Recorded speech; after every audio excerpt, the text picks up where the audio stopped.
अस्सलामुअलैकुम। Radar news में खुश आमदीद। मैं हूं आपका होस्ट कासिम। हर खबर पे नज़र, खबर की भी खबर बाज़ोक ज़राए से आप लोगों तक। अफ़गान सूबे कंधार में इंटेलिजेंस इदारे की गाड़ी के अंदर टेक्निकल धमाका, एक बटालियन का सरबरा इज़्ज़तुल्लाह मारा गया।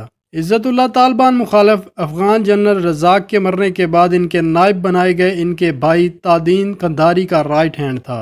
याद रहे, जनरल अब्दुल रज़ाक पाक अफ़गान बॉर्डर पर भत्ता लेता था और नेटो इत्तहादी अफवाज के करीब तरीन था। पाकिस्तान के अंदर बॉर्डर हमलों में भी मुलव्वस था। ये सब इसी के कारिंदे थे। अब तक के लिए इतना ही। मज़ीद ख़बरों के लिए हमारे साथ रहें और हमारे चैनल को सब्सक्राइब करें।